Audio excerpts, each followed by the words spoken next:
నేను మీ అనుష. క్లాస్ 14లో ఈరోజు మనం స్పేషియస్గా ఉండే అరబిక్ డిజైన్ని నేర్చుకోబోతున్నాం.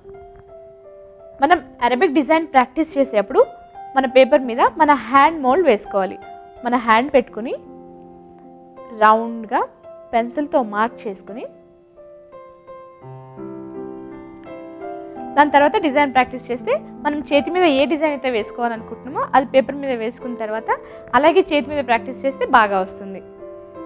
ఈరోజు మన డిజైన్లో ఒక చిన్న మ్యాంగో షేప్ తీసుకుని అక్కడక్కడ ఒక దగ్గరికి ఆపోజిట్లో ఇలా షేప్స్ వేసుకోవాలి, చిన్న చిన్నవి. ఇలా గ్యాప్ తీసుకుని మ్యాంగో షేప్స్ కానీ, క్లౌడ్ షేప్స్ కానీ, ఫ్లవర్ షేప్స్ కానీ మనకి ఏ షేప్ నచ్చితే ఆ షేప్ వేసుకోవచ్చు. దాని తర్వాత మధ్యలో నుంచి అరబిక్ డిజైన్ని ఫామ్ చేయాలి. ముందు మ్యాంగో షేప్ తీసుకుని దానికి డబల్ లైన్ వేసుకుని అన్నిటికీ సేమ్ డిజైన్ ఉండాలి.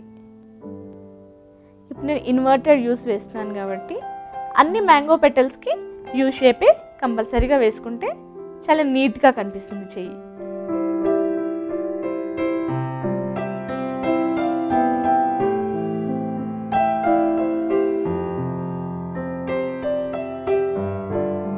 మనకి ఎంత లెంత్లో కావాలో చూసుకుని అన్ని మ్యాంగో షేప్స్ వేసుకుంటే మనం ఎంత వరకైనా ఈ డిజైన్ని డ్రాగ్ చేయొచ్చు. కొంతమందికి షార్ట్గా వేసుకోవడం ఇష్టం ఉంటుంది, కొంతమందికి లాంగ్ డిజైన్ వేసుకోవడం ఇష్టం ఉంటుంది. సో షార్ట్గా చేసుకోవాలనుకున్న వాళ్ళకి 4 షేప్స్ వస్తాయి అండ్ లాంగ్గా వేసుకునే వాళ్ళకి ఒక 7-8 షేప్స్ ఈజీగా వస్తాయి. ఇప్పుడు మనం ఒక దగ్గర నుంచి అరబిక్ షేప్ని స్టార్ట్ చేద్దాం.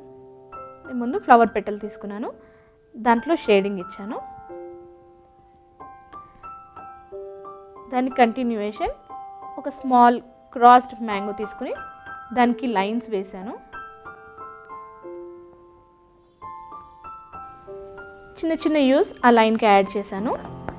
దాని తర్వాత ఇక్కడ కూడా సేమ్ పెటల్ని నేను తీసుకున్నాను. ఇలాగా ఈ షేప్స్ మధ్యలోంచి క్రాస్ అరబిక్ వస్తుంది. ఇంతకుముందు మనం సింపుల్ అరబిక్ నేర్చుకున్నప్పుడు ఆ డిజైన్ స్ట్రైట్గా ఉండింది, ఇది క్రాస్ అరబిక్. ఒక రింగ్ వేసుకుని దానికి యూ షేప్ పెటల్స్ని యాడ్ చేస్తున్నాను. దాని తర్వాత సేమ్ చిన్న చిన్న యూస్ ఇలా క్రాస్గా మనం డిజైన్ ఫామ్ చేస్తూ వెళ్ళాలి. దీని కంటిన్యూయేషన్గా స్మాల్ యూస్ ఉన్న లైన్స్ ఫామ్ చేసుకుని దానిపైన నేను పెద్ద పెటల్స్ వేస్తున్నాను. దానికి లైట్ షేడింగ్.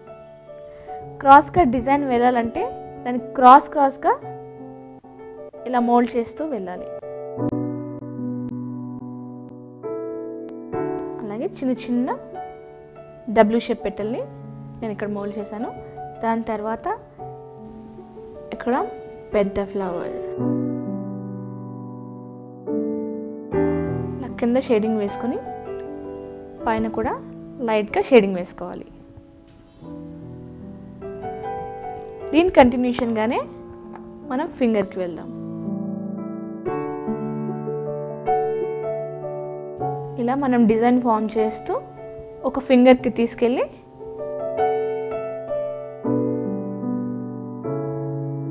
ఇలా కంప్లీట్ చేయొచ్చు.